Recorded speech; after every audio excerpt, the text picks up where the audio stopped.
bienvenue sur le plateau du GFTV. Ce soir, nous recevons avec Hassan sur le plateau des associations l'UCEP Orléans du Loiret. Voilà, bonsoir Seb. Bonsoir. C'est vrai, effectivement, on reçoit M. Sylvain Barraud, qui est le délégué départemental de l'UCEP du Loiret. Bonsoir M. Sylvain Barraud. Bonsoir Hassan, bonsoir Seb. Voilà, une petite présentation s'impose pour tous les téléspectateurs qui nous regardent actuellement sur GFTV. Tout d'abord, donc, je suis Sylvain Barraud, donc le responsable du sport scolaire dans le Loiret, depuis 2002 en poste. Et donc je m'occupe donc d'une association, l'UCEP, donc 4 lettres, USEP, donc l'Union sportive de l'enseignement du premier degré. Et donc j'ai l'ensemble des écoles du département et je travaille donc à développer le sport scolaire. Okay. Il y a un lien qui est très fort entre deux associations, dont l'UCEP et la Ligue de l'enseignement. On ne perçoit pas toujours cette relation qui est entre ces trois associations et la vôtre. Alors, en fait, c'est historique, c'est génétique même, je veux dire. L'UCEP est né au sein de la Ligue de l'enseignement. Donc, c'était à la base une section. Donc, la Ligue de l'enseignement est née au siècle dernier, et donc en 1936, un homme très connu du département, Jean Zay, lorsqu'il était ministre avant la guerre, en 1939, le 1er février, c'est-à-dire qu'il y a peu de temps, là, ça fait un mois qu'on fête notre anniversaire. Donc en 1939, donc il a signé la création de l'UCEP. Et donc nous sommes les petits frères ou la petite sœur de l'UFOLEP aussi, qui officie aussi dans le sport, mais plus généralement. Donc nous on est associés au sport, à l'école et au développement de celui-ci. Il y a un partenariat qui est assez fort entre ces trois associations dont je parlais un petit peu. Quelles sont les limites entre ces trois associations? C'est vrai qu'on voit la Ligue de l'enseignement, il y a l'UFOLEP. Quelle est la cadence qu'il y a, ou même on va dire la fréquence des activités et la limite du partenariat qui se fait au sein de ces trois associations? Alors, on est trois structures qui se sont développées, qui ont une structure associative, mais avec aussi des employés. Et donc, on a nos objectifs à atteindre. Et quand on a des objectifs qui se rassemblent, on se rassemble bien entendu autour de la table et du terrain. Donc, on a forcément à faire fonctionner les trois associations, mais on a chacun d'autres associations à faire vivre. Donc, voilà le lien un petit peu. La Ligue nous apporte forcément tout ce qui est éducation populaire et donc tout ce qui est valeur autour de cette éducation populaire et permanente. Et nous apportons nos valeurs autour du sport à l'école. Et l'UFOLEP avec toutes ces valeurs autour du sport anciennement dit autrement. Voilà. Entre les valeurs pour les associations, en fait, vous êtes plus présent au sein de différentes écoles ou comment ça se passe concrètement? Alors, en fait, nos cousins dans le monde de l'éducation, c'est l'UNSS. Et l'UNSS fonctionne dans les collèges avec une règle au Code de l'éducation qui est une association UNSS dans chacun des collèges. Nous, au niveau de l'UCEP, en fait, c'est au volontariat de chaque équipe enseignante. Et donc, en fait, chaque école a le choix entre s'investir dans l'UCEP ou pas. Donc on n'a pas une association dans chacune des écoles du Loiret, malgré que notre département, on est quand même sur un département assez implanté en termes d'UCEP, parce qu'on a à peu près une école sur deux adhérente à l'UCEP. Donc c'est une adhésion. Et c'est une structure qui permet de faire vivre le projet du sport à l'école. Donc on vient en complément, en renfort. Et comment on fait pour adhérer à l'UCEP en fait? Quand on est un établissement du Loiret, comment on vous contacte? Quelle est la procédure en fait?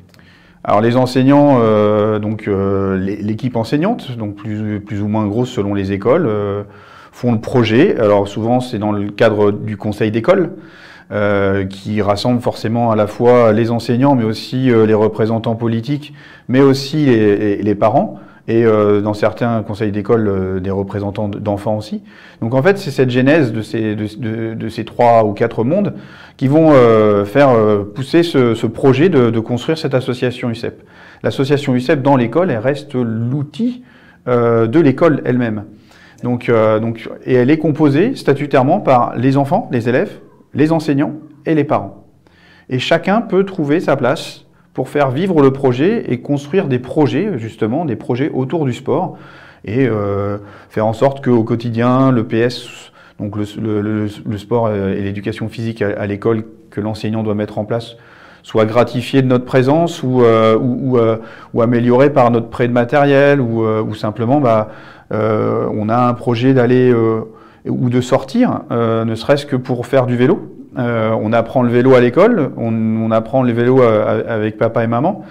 Mais des fois, quand on veut collectivement sortir et faire une randonnée vélo ou aller découvrir la Loire à vélo, il faut forcément mener ce projet jusqu'au bout. Et donc là, nous, on va apporter des vélos, on va apporter notre savoir-faire et on va aussi juridiquement construire ce projet et cette structure de sortie. Et vous êtes là aussi pour encadrer, par exemple pour une sortie vélo. Tout à fait. Si l'enseignant est tout seul avec sa classe, vous êtes aussi là pour l'aider et encadrer un petit peu Alors, sécurité. Cet encadrement, il va être fait soit par nos propres moyens humains, mais on peut aussi accompagner les enseignants et l'école à former par exemple des parents d'élèves pour qu'ils soient accompagnateurs de la sortie. Et donc on va forcément agir aussi sur et indirectement aussi sur les parents des élèves eux-mêmes. Donc dans certains lieux, ça peut être une source énorme, et là on rejoint forcément aussi cette éducation permanente que la Ligue nous apporte aussi. Et donc dans certains quartiers, on a mis en place des ateliers de connaissances et d'apprentissage du vélo pour des papas et des mamans qui n'ont pas eu l'occasion de l'apprendre à leur âge, voilà, et à l'âge de leurs enfants. Comment les profs de sport perçoivent-vous votre action au sein de toute cette structure-là? Parce qu'on dit parfois que l'éducation nationale est difficile à intégrer. Alors en fait, moi je suis contacté par les enseignants, donc sur le premier degré et donc sur tout ce qui est primaire et maternelle, c'est l'enseignant qui gère le PS. Et c'est vrai que dès lors qu'on va passer au collège, c'est le prof de PS qui prend le relais. Et ce prof de PS, forcément par sa technicité et par sa compétence, va vouloir forcément à un moment donné faire valoir aussi la différence. Il y a toujours cette petite guéguerre entre le premier et le second degré où en fait le prof de PS c'est mieux que l'instit. Donc à un moment donné, voilà, sauf que on a aussi des enseignants du premier degré qui sont issus de filières sportives. Il y a beaucoup de personnes qui ont fait la filière universitaire en sport et qui ont fait le choix de ne pas enseigner dans le second degré dans le collège, mais qui enseignent aux enfants. Et donc forcément, ils ont totalement les compétences pour pouvoir enseigner le PS. Okay. Mais nous, dès lors que l'enseignant ne se sent pas à l'aise, et là on vient l'accompagner. Soit par une formation, soit par un accompagnement. On prend l'enseignant et les enfants sur la même séance. On a connu par le passé des grandes organisations périscolaires où vous mettez en place, j'avais eu l'occasion de voir un petit peu sur l'USO, des journées spécialement dédiées à l'UCEP, où il y avait le rassemblement de toutes les écoles du Loiret quasiment qui venaient. C'est une d'actualité ça ou... Alors forcément, l'actualité veut que tout ce qui est rencontres et grands plateaux, notre fameux Covid est passé par là, mais forcément c'est toujours la genèse et encore plus. On réaffirme forcément que tout ce qui se passe au sein de l'école en termes de rencontres sportives doit être sous l'égide ou accompagné de l'UCEP. Donc c'est pour ça qu'on est forcément et on fonctionne énormément en partenariat avec les clubs. L'USO, comme tu le citais, Hassan, donc on a aussi rempli donc des lieux sportifs ou un peu moins, le Belle-Neuve par exemple à l'Argonne, avec plus de 2000 enfants sous la houlette de l'USO Hand, donc ce qui s'appelle Olympand. Donc forcément nous on est derrière, accompagnés à donner du matériel, des animations pour compléter, et tout en laissant en pleine lumière forcément l'organisateur principal. Mais voilà, tout fonctionne énormément en partenariat. On fait maintenant très peu de grands événements sans qu'on soit accompagné ou qu'on accompagne forcément des structures de l'Orléanais ou du Loiret. L'UCEP embauche des salariés ou c'est à base de bénévolat? Alors on a une équipe de salariés. Donc au quotidien, comme toutes les associations, il a fallu créer des postes. Merci la région, merci l'État pour certains dispositifs. On va aussi au gré de ces mêmes dispositifs. Des fois, il faut les renouveler, des fois, ils disparaissent. Donc on essaye forcément de maintenir cet emploi, c'est un coût. Ça a forcément changé aussi la donne, mais ça porte aussi une qualité de service. Et puis on se complète énormément par le bénévolat, bien sûr, parce que l'engagement au sein de l'UCEP d'un enseignant, il est en grande partie bénévole. Un enseignant du second degré, on revient sur le second degré du prof de EPS, à l'UNSS, il est rémunéré pour l'activité qu'il fait à l'UNSS. L'enseignant du premier degré à l'UCEP, il ne l'est pas. Ça changera peut-être, ça va peut-être changer. Il y a une loi qui est en train d'être écrite, qui s'appellera la loi sur le sport et la société. Il y a des choses qui sont dans les tiroirs, mais bon, à ce jour, on a autant d'adultes licenciés, enseignants ou parents. Donc on a à peu près 900 adultes qui ont une licence à l'UCEP et qui sont, eux, animateurs, donc bénévoles, et qui donnent forcément au quotidien leur temps. Et donc nous, on essaye d'améliorer les conditions pour que leur engagement soit le plus efficace et le moins laborieux. Voilà, sur le Loiret, vous dites quasiment 900 personnes au total pour gérer une école sur deux, puisque c'est ce qu'on a dit. Et dans les projets qui ont été menés ou à venir, il y a des projets les plus fous auxquels vous avez eu une accroche ou des choses que vous dites c'est pas tout à fait dans nos cordes. Ça peut arriver? Oui. Quotidiennement, j'aime les défis, j'aime les projets. Donc à un moment donné, je suis ouvert et on est ouvert à pas mal de propositions. On a, nous, fêté notre anniversaire il y a 2 ans en faisant le souhait d'occuper le Palais des Sports. Et donc on a réservé le Palais des Sports. La ville d'Orléans nous l'a mis à disposition pour une journée. Et on a accueilli plus de 2000 enfants dans le Palais des Sports pour leur faire vivre une activité sportive et les mettre aussi en lien avec certaines associations et certains clubs. On a vu le passage de l'OLB qui est venu nous voir, des Panthères aussi. Donc voilà, donc on a... J'aime écrire et commencer d'une page blanche. C'est vrai que je le disais tout à l'heure, depuis 2002, je suis en poste, mais je pense que les défis, il y en a tous les jours. Et je dis des fois même aux écoles, mes projets sont pas... Enfin, il y a mes projets, puis il y a les leurs, et j'essaye de les réaliser. Le projet qui pouvait être à la base un peu fou il y a 3 ans, c'était une école qui m'a demandé mais on voudrait faire de l'escalade, mais on n'a pas de mur d'escalade, on n'a pas de rocher, on n'a pas de montagne, et puis on n'a pas d'argent pour se déplacer. La réponse a été simple. On a mis un mur dans la cour et puis voilà. Voilà, tout à fait. Tout à fait. Et je dis toujours, j'attends et je répondrai positivement si un jour on me dit il nous faut une piscine dans la cour. D'accord. L'annonce est faite, on ne sait jamais, attention, parce que ça va pouvoir se faire plus rapidement que prévu. Mais le camion piscine existe. Vous avez mené une action aussi dans les JO 2024 avec les Paralympiques. Tout à fait. Est-ce qu'on peut avoir un petit peu de détails Alors, quelles étaient vos actions? Ça fait maintenant presque, depuis quelques années que ces valeurs sont véhiculées par l'UCEP. Dès qu'on parle de sport et d'éducation, les valeurs de l'olympisme sont chargées, sont porteuses. Sont aussi intéressantes à aborder parce que ils ont aussi son lot polémique forcément, comme le sport et le sport de haut niveau. Donc forcément, ce sont des valeurs à retravailler avec les enfants au quotidien. Depuis 2012 où Londres nous a chippé les JO, on attend avec impatience le retour des JO en France. Il faudra attendre 12 ans, maintenant on le sait, la date c'est 2024, donc c'est très bien. Donc ça approche, tout le monde se met un petit peu maintenant dans le mouvement. J'ai envie de dire qu'on y était déjà, mais on continue, on va appuyer, on va accélérer, parce que finalement ça arrive vite, et ça va arriver très vite. Et donc là on est à faire vivre des actions comme Génération 2024 ou Terre de Jeux. Donc Terre de Jeux sont des territoires, l'agglomération et les villes de l'agglomération comme du Loiret se sont positionnés avec ce label. C'est une ouverture vers l'activité sportive. Donc forcément, nous, on ne peut que rebondir, que souhaiter qu'on puisse continuer même après. Et donc là, en fait, on a un dispositif qui s'attache essentiellement aux écoles. Ça s'appelle la Génération 2024. Donc c'est un label aussi qui est là attribué par l'Éducation nationale. Et ces écoles, en fait, qui reçoivent ce label, se sont engagées à participer à 3 grands événements dans l'année. À la rentrée, la fête du sport scolaire, et donc ça c'est toujours mi-septembre. En début février, première semaine de février, la semaine olympique et paralympique, qu'on appelle la SOP. Donc ça c'est quelque chose qui s'est passé là au début du mois de février. Et puis en juin, on a la journée de l'olympisme, le 23 juin. Ouais, c'est ça, 23 juin.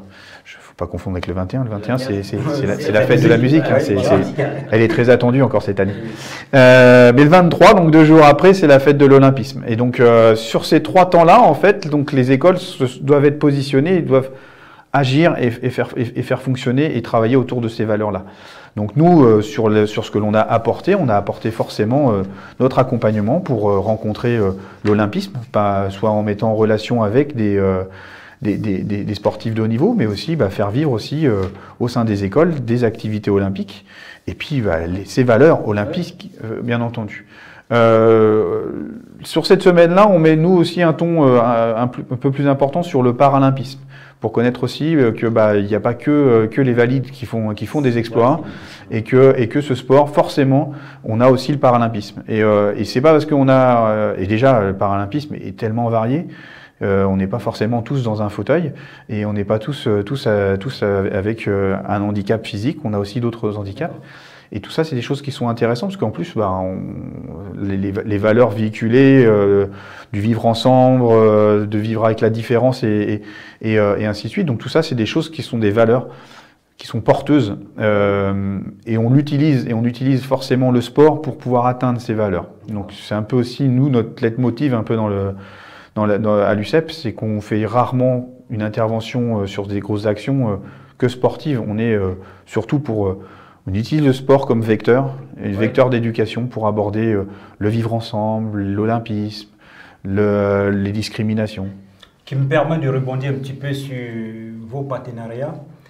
Je vois que vous avez été partenaire sur l'Open d'Orléans, tennis. Donc, je ne sais pas si c'est toujours d'actualité. Et plein de partenariats dont... Alors maintenant, depuis une bonne dizaine d'années maintenant, on a fait le choix d'accompagner tous les grands événements qui ont lieu sur le Loiret. Donc ces grands événements, ça a commencé forcément par l'Open de tennis, qui était un des premiers à un certain niveau. Alors on s'est rencontrés directement et aussi indirectement. On a été porté par nos relations et nos partenariats avec le comité départemental de tennis. Et donc on a voulu forcément améliorer l'accueil du scolaire et l'accueil des enfants et finalement faire accueillir par les enfants l'événement. Et donc on ouvre et on fait ouvrir les portes du palais en l'occurrence. On les amène sur les cours, sur les terrains de tennis, mais on en profite aussi pour leur donner aussi des bagages, tant culturels que sportifs. Ils passent forcément une journée complète avec nous, avec des activités tennis, avec des travaux autour de la culture, et donc avec une expo autour de l'histoire du tennis, et ainsi de suite. Et donc ils ressortent de cette journée-là avec forcément... côtoyer le haut niveau, mais côtoyer aussi l'activité. Et forcément, souvent, il y a un engagement aussi des collègues et de l'enseignant et de ramener un petit peu aussi le tennis dans son école, soit par le partenariat local avec le comité de tennis, mais aussi les clubs de tennis, pour pouvoir éventuellement que les enseignants et les enfants bénéficient d'un cycle et donc un apprentissage tennis. Justement, à la suite, par exemple, quand vous avez fait l'Open d'Orléans en tennis, tous les ans, vous voyez le rebond en jeunes qui vont s'inscrire dans les clubs? Alors nous, on le voit pas. Alors c'est assez compliqué les chiffres forcément, mais on voit un petit peu qu'il y a des jeunes qui sont intéressés justement par cette nouvelle pratique de sport qu'on peut leur faire découvrir. Ouais. Le premier gage, c'est de démocratiser forcément l'activité, c'est de baisser la barrière. Après, c'est vrai que de toute façon, tout va être lié aussi à l'accueil possible. Tous les clubs ne sont pas dans la même politique d'accueil, et donc il y a même des fois des clubs qui sont en difficulté de pouvoir accueillir les jeunes, où ils n'ont plus de place. Donc forcément, à un moment donné, tout ça, c'est un peu lié. Mais oui, il y a une évolution, il y a des relations locales qui se construisent, des écoles qui sont venues sur l'Open de Puiseaux ou à l'extérieur d'Orléans ont des relations qui se sont construites. Les clubs après sont ouverts, ils savent. Alors on a d'autres actions aussi en appui. On met en place là depuis cette année des cartes passerelles qui permettent aux enfants qui ont vécu une activité de pouvoir éventuellement savoir quel club ils vont pouvoir aller voir demain et après-demain. Voilà. Donc après voilà, c'est pas évident. On n'a pas forcément un retour énorme, mais c'est 1 ou 2 enfants, en sachant qu'à un moment donné, on est sur une période où ça n'a jamais été forcément définitif, un choix sportif. Il y a beaucoup d'enfants qui sont dans le zapping et donc ils vont prendre la licence en septembre, ils vont découvrir l'activité et puis des fois, voilà. Sauf qu'à un moment donné, j'ai l'impression que ça tient même plus 1 an maintenant. Donc voilà. Donc on a aussi à faire vivre la possibilité que un enfant, l'important, c'est qu'il se mette les pieds dans les baskets et qu'il aille faire du sport. Encore plus avec le confinement et le Covid, parce qu'à un moment donné, on a, nous, perçu un changement énorme. L'enfant se fatigue beaucoup plus vite que les années précédentes. Donc il y a besoin de sport, besoin d'activité, besoin de sortir. Et ça, à un moment donné, il faut aussi qu'on soit dans la logique de se dire il est difficile de garder un enfant dans sa structure maintenant. L'ensemble des enfants. Bien sûr, oui. Il y en a certains qui vont aimer, qui vont s'accorder, mais il y en a qui vont faire leurs courses. Il faut se donner aussi ce temps-là. Alors soit ça passe par des structures qui sont multisports et qui vont fonctionner de cette façon-là avec un changement d'activité. Ou il faut savoir aussi donner son change et puis peut-être avoir des relations. Et donc je pense que le développement du sport, il ne peut pas passer forcément que par la présence des associations, mais il faut qu'il soit aussi lié à une politique, et une politique de commune ou de métropole. D'accord. Monsieur Barraud-Sylvain, comment on fait pour intervenir au sein de l'UCEP? Comment vous recrutez vos animateurs ou vos intervenants? Alors, donc notre équipe, forcément, elle se construit. Souvent, on agit aussi par rapport à être présent aussi dans la formation des éducateurs. Donc, c'est des fois un peu plus facile de trouver chaussures à nos pieds ou de bons collègues ou collègues pour le futur. Donc forcément, on a cette relation avec l'apprentissage. On accueille aussi des apprentis. Ce qui est intéressant aussi dans le développement de l'activité, c'est quand même d'avoir justement ces jeunes qui nous côtoient.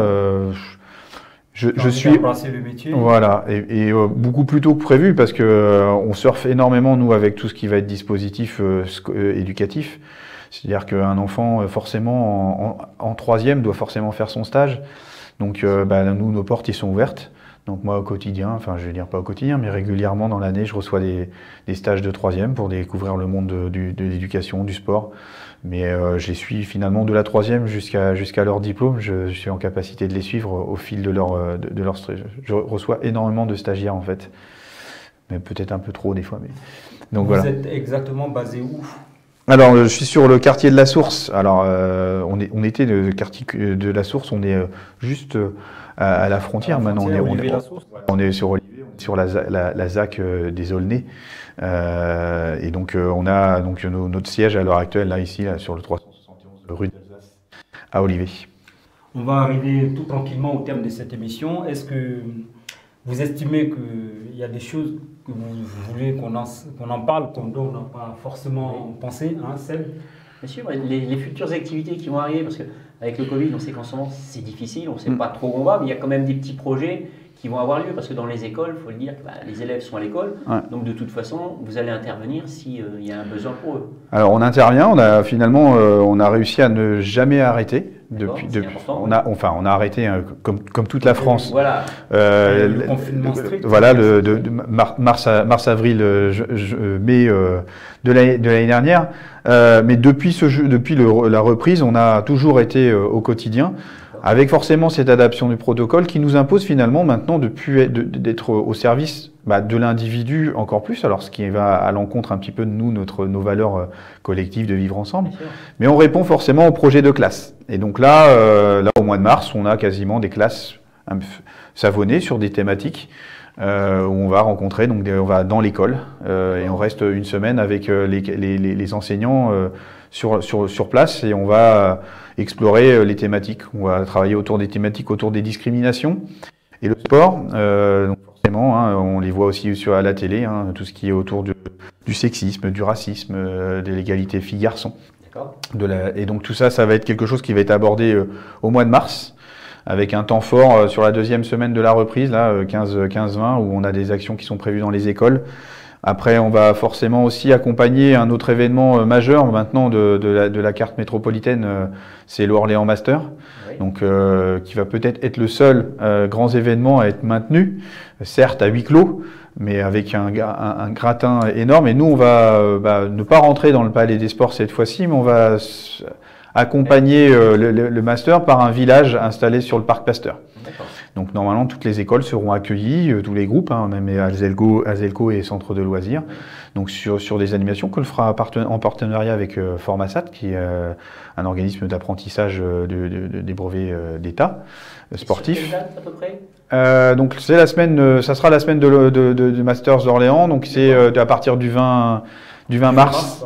Ouais, c'est une quinzaine ou... Non, c'est une semaine. Donc c'est du 20 mars jusqu'au 24, 26. Ouais, j'ai plus en date, mais jusqu'au dimanche. Okay. Donc voilà, donc nous on va être sur le parc Pasteur les mardis, mercredis, jeudis et vendredis. L'accueil sera un peu plus libre. Non, on va accueillir en réservation préalable, parce que forcément on va aussi gérer pour qu'il n'y ait pas de brassage et qu'on ne puisse pas recevoir un ensemble de bien gérer l'accueil pour respecter les protocoles. Et puis après, on devait aussi accompagner quand même l'Open de tennis qui là, ça y est, ça y est, l'Open de tennis orléanais a annulé son édition 2020. Donc maintenant, c'est rendez-vous en septembre, on se préparera. Et puis au beau jour, on va espérer déjà pouvoir faire de l'escalade dans les écoles. Sûr, ouais. Donc ça, c'est prévu pour mai-juin. On a le mur qui va commencer à faire le tour des écoles. Et puis on va aussi essayer de regagner du terrain sur le terrain. Et puis progressivement, s'autoriser ou selon les protocoles à pouvoir revivre des rencontres de masse. Mais il va falloir y mettre notre temps et du temps. Parce que les protocoles avec les enfants, c'est pas forcément les mêmes qu'avec les adultes, mais puis il faut rassurer aussi les parents et donc voilà. Mais dès qu'on peut, on reprendra le chemin des stades et des terrains de foot et puis on y fera du sport et la fête du sport. Voilà. Et sur votre site internet, il y a un lien pour aller sur l'agenda, des sorties, il y a des choses comme ça. Alors il y a de quoi aller voir ce qui est prévu. Nous, de toute façon, en interne, on envoie et on édite une lettre d'info tous les mois, donc qui est accessible sur le site. Et puis elle est diffusée sur les réseaux Facebook, Instagram, Twitter. D'accord. J'en passe. On rappelle votre site usep45.com. Voilà, tout à fait. Voilà. Ok, nous arrivons au terme de cette émission. Merci de nous avoir suivis sur GFTV. Seb. Oui, tout à fait. Un énorme merci à vous d'être venu nous voir. Merci Seb. Pour la suite, bon vent, parce qu'il va falloir du courage pour préparer les enfants. En tout cas, merci beaucoup d'avoir accepté l'invitation. Merci Hassan. Et on espère vous revoir très prochainement. Très bientôt. Merci. Au revoir.